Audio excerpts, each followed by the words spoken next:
低调点吧，跟俄罗斯比什么？有本事你跟美国比呀！美俄经常打仗，我们都多少年没打过仗了。行了，别吹了，看看美国都挑衅成什么样子了，牛逼吹得震天响，到头来有什么用呢？以上这些都是上期中俄军事实力对比视频下的一些评论。尽管大部分小伙伴对我们解放军这些年来的进步都感到无比的欣慰和骄傲，但是好像还是有一些成分不明的网友对中国的军事实力完全没有一个清晰的认知，亦或是对那些美国天兵抱有一些不切实际的幻想。那么今天就如你所愿，这期视频我们就来对中美两国的军事实力做一个详细对比，来看看两国的差距究竟有多大。一定要看到最后啊，答案或许和你想的完全不一样。我是大熊，好奇书签，跟上期一样，在这期视频开始之前，我还是依照惯例，先说出仅我个人的结论。在过去、现在以及未来的一定时间内，美国都将是全世界军事实力最强大的国家，这是美国凭借强大的经济、科技实力和历史积累完成的结果。中国不会也不能在短时间内完全超越美国，目前能做的也只是追赶。但我可以非常确定的是，中美之间的军事实力差距将在未来看得见的时间内稳定而快速的拉近。听到这里，或许有的人会悲观，有的人会欣慰，但你知道吗？即使是这样，美国也已经永远失去了在军事上彻底击败中国的能力。这话我说的，先别急着反对啊！我知道在大多数人眼里，美军一直是高科技军队的代名词，天上是遮天蔽日的 F-15、F-16、F-22 机群，海里是震撼人心的核动力航母编队，海底是幽灵鬼魅一般的核动力潜艇，地上黑鹰直升机运送武装到牙齿的美国大兵，直达敌人指挥部进行斩首行动，电光火石之间就解除了敌人的武装。这支昔日的无敌之师在海湾战争中让全世界都看到了信息化战争的威力，也让当时的我们看到了中美两国在军事科技上的巨大鸿沟，给我们造成的心理阴影面积估计能填满整个南海。不过好在这个时间点卡得非常好，1991年海湾战争发生前，中国也正好在经历两个时代的变革，一个是改革开放10几年后，整个中国社会在经济、科技、文化等领域与国际接轨的强烈渴望，另一个是在10年浩劫后，我军对装备革新的迫切需求。而美军在海湾战争中的表现，也给站在十字路口的解放军指明了前进的方向。至于后来美国人饱暖思淫欲，在治安战的泥潭里自甘堕落，那就是另外一个故事了。那为什么美国人能够引领信息化战争的变革？这个问题在中俄军力对比的那期视频里我们就已经说过了，无非就是手上有技术，兜里也有钱，那真是想买啥玩具就买啥玩具。所以搭建一个信息化作战体系，那还不是手到擒来吗？而当时的中国就比较尴尬了。90年代中国还没有加入世贸组织，钱袋子比起10年、20年之后要干瘪得多，而经费的短缺也让我们的科研工作进展缓慢。尽管解放军在70年代就已经意识到了信息化作战的重要性，但我们心有余而力不足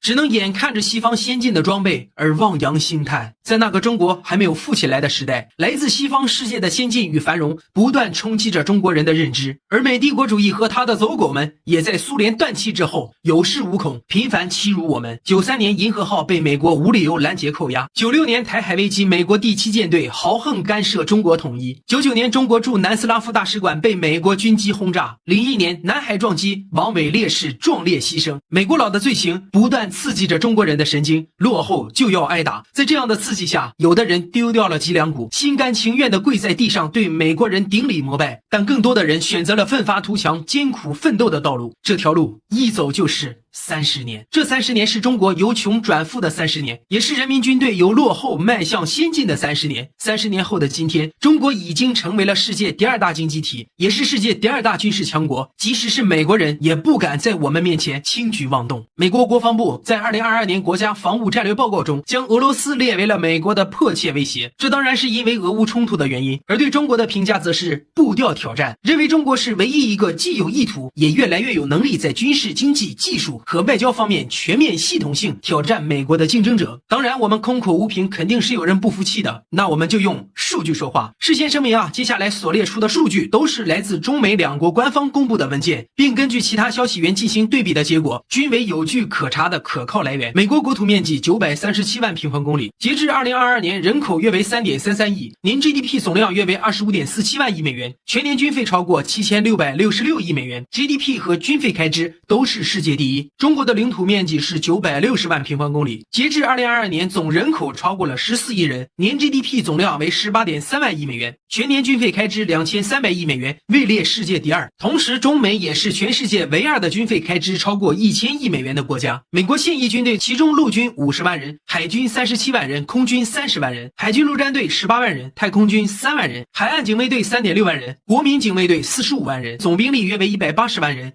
中国人民解放军分为陆军、海军、空军、火箭军、战略支援部队和联勤保障部队6大军种，其中海陆空三军超过150万人，加上火箭军10万人，战略支援部队10万人，联勤保障部队10万人，总人数将近200万人。从纸面数据来看呢，中美两国的国土面积相差不大，但中国的地缘环境要比美国恶劣得多，毕竟美国就俩邻国，一个是小弟加拿大，一个呢是奴工墨西哥，国防压力要小不少。 GDP 上，美国是中国的将近1.4倍，军费开支则达到了中国的3.3倍，但军队规模只有中国的90%。乍一看起来，美军的人均占有军费达到了解放军的3.6倍，但实际转化到战斗力上，就远远没有这么美好了。这点呢，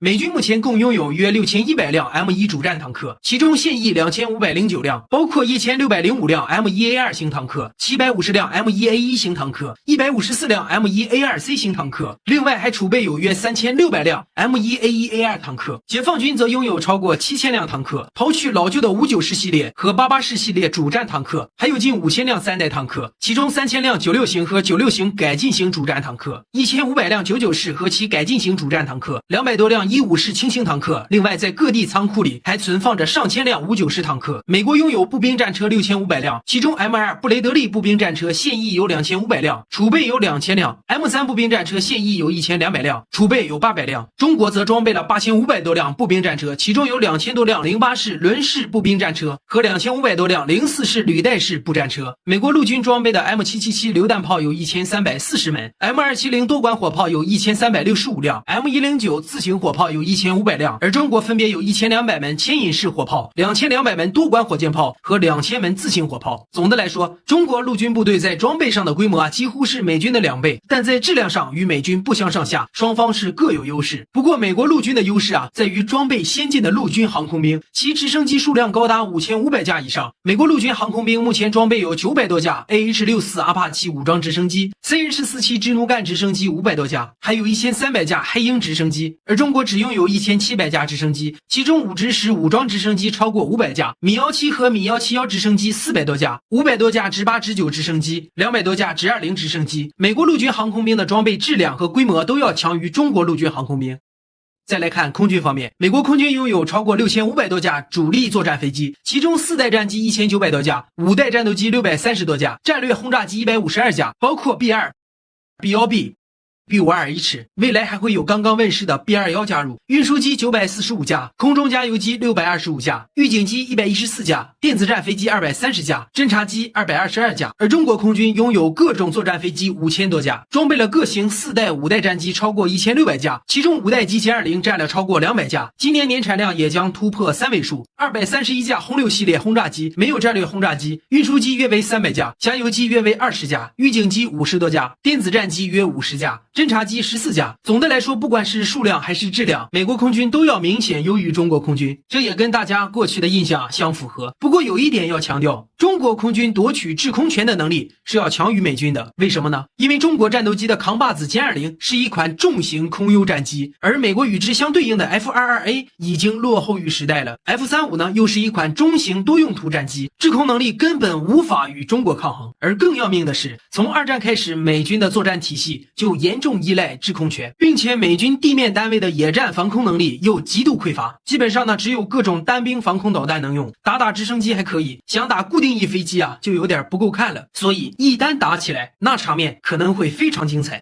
再来说海军，一直以来，海军就是美国维系世界霸权的重要手段。目前，美国海军装备了11艘核动力航母，其中有10艘是尼米兹级核动力航空母舰和1艘福特级核动力航空母舰，排水量呢都是10万吨级的，2艘美国级两栖攻击舰，7艘黄蜂级两栖攻击舰，22艘提康德罗加级巡逻舰，68艘伯克级驱逐舰，3艘朱姆沃尔特级驱逐舰，40艘洛杉矶级核动力攻击潜艇，18艘俄亥俄级战略核潜艇，3艘海狼级攻击核潜艇，16艘弗吉尼亚级攻击核潜艇，还有近50艘各型后勤保障舰艇，总吨位超过了500万吨。而中国海军则拥有3艘航空母舰、3艘075型两栖攻击舰、8艘071型船坞登陆舰、8艘055型驱逐舰、26艘055D 型驱逐舰、6艘052C 型驱逐舰、4艘现代级驱逐舰、1艘051B 型驱逐舰、2艘051C 型驱逐舰、2艘052型驱逐舰、2艘052B 型驱逐舰、30艘054A 型护卫舰、2艘054型护卫舰、72艘056型护卫舰、6艘053H3护卫舰、各型潜艇82艘以及大量的后勤保障舰艇，总吨位超过300万吨。同时，美国海军航空兵一共拥有2600多架飞机，中国海军则拥有800多架。从纸面数据上，我们就能看出，尽管中国海军不管是质量还是规模都已经成为了世界第2大海军，但是美军依旧全面超过中国。那我们对美国的海军就真的束手无策了吗？当然不是了。最先进的055型驱逐舰就让美国海军头疼不已，因为055不仅基本性能优越，还能搭载鹰击21和鹰击26两款堪称航母杀手的中程弹道反舰导弹。在美军的内部推演中，甚至认为需要出动一个航母编队才能确保压制住一艘055。就问你敢信吗？而这样强大的战舰，我们有8艘，并且第2批的8艘055也已经开工在建，而更先进的055A 也将在2025年左右上船台。你有张良计，我有过墙梯。既然目前在航母竞争中我比不过你，那你就别怪我批量制造航母杀手了。毕竟我这一艘的造价才不到10亿美元，而你的一艘航母可得130亿美元呢。别说13艘围你一艘了，就算是3比1，你也是完全扛不住啊。所以别看美国海军现在叫得欢，其实他现在急得很。可是美军你也不必太着急，因为急的日子还在后头呢。看到这里大家应该已经对中美两国的军事力量有了一个基本认识。除了陆军中美旗鼓相当以外，无论是海军还是空军，美国在纸面数据上都能完全压制中国。那为什么开头我还要说美国已经永远失去了在军事上彻底击败中国的能力呢？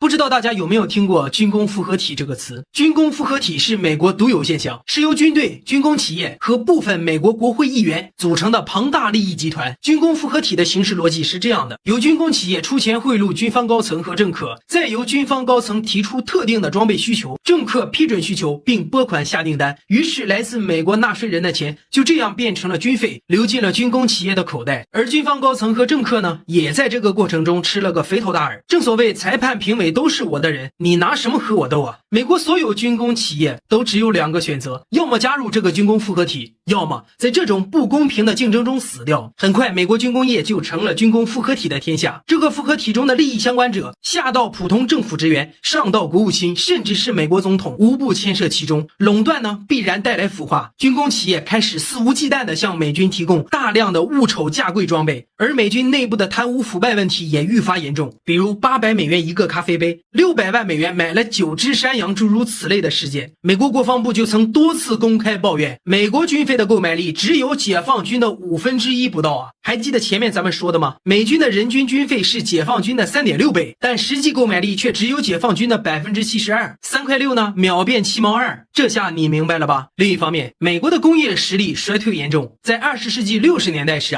五大湖工业带的繁荣景象是全世界学习的榜样，而到了20世纪90年代，五大湖工业带的逆城市化是学术界研究的课题。可到了今天呢，五大湖工业带已然消逝，只剩下萧条的铁锈带。作为美国最重要的工业地区，铁锈带的衰败是美国去工业化的具象表现。美国从1960年开始去工业化，当时的美国拥有数百万技术工人，优秀技工多如牛毛，高级工程师可以用对数标尺算出火箭的绕月轨道，这些人造出了航母，造出了火箭，把美国人送上了月球，他们才是美国称霸世界的真正奠基人。当然了，这些人也没几个是真正的美国人。而去工业化之后美国培养技术人才的体系崩塌了，优秀的人才呢都流入了金融和互联网行业去骗钱了，低端人才呢就流入了街头黑帮和服务业，也不再有庞大的工业人才储备，也没有几个能带徒弟的高级技工了。当年那些手搓火箭的牛人都早已经耳聋眼花。而当我们用美国利奥宁州达利安造船厂同时建造5艘维尔 D 型驱逐舰的帖子钓鱼的时候，美国的核动力航母正在因为船厂的生产力不足无法维护而超期服役。美国现在可以说是穷的只剩下自己印的钱了，整个国家的军事实力都在以肉眼可见的速度往下坡走去，除非肯尼迪显灵，不然这样的衰退肯定是无法挽回的。而美国最后一次军事压制中国的机会，其实在2016年南海对峙的时候就已经失去了。了。从此之后，中国就运用海岛机场、反舰导弹阵地、雷达基站和本土空军，将整个中国近海打造成了一个必杀的陷阱，静静的等待美军的到来。陆基反导系统的顺利研制，也让美国的核讹诈威力大减。随着未来中美军力的此消彼长，美国用武力让中国屈服的企图就更不可能实现了。而某些人眼里的天兵，最终也不得不对中国摆出笑脸。那么对于中美军事实力的对比，你有什么想说的呢？36省的简称省会，黑龙江省简称黑，省会哈尔滨；吉林省简称吉，省会长春；辽宁省简称辽，省会沈阳；河北省简称冀，省会石家庄；甘肃省简称甘，省会兰州；青海省简称青，省会西宁；陕西省简称陕，省会西安；河南省简称豫，省会郑州；山东省简称鲁，省会济南；山西省简称晋，省会太原；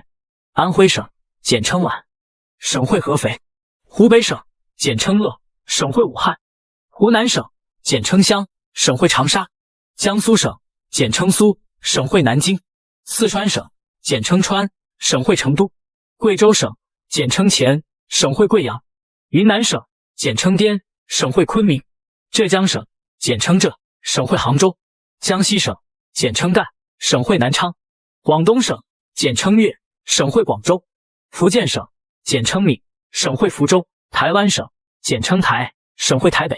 海南省简称琼，省会海口；新疆简称新，省会乌鲁木齐；内蒙古简称蒙，省会呼和浩特；宁夏简称宁，省会银川；广西省简称贵，省会南宁；西藏简称藏，省会拉萨；北京市简称京，省会北京；上海市简称沪，省会上海；天津市简称津，省会天津；重庆市简称渝，省会重庆；香港简称港，省会香港；澳门简称澳，省会澳门。你们都是哪里的呢？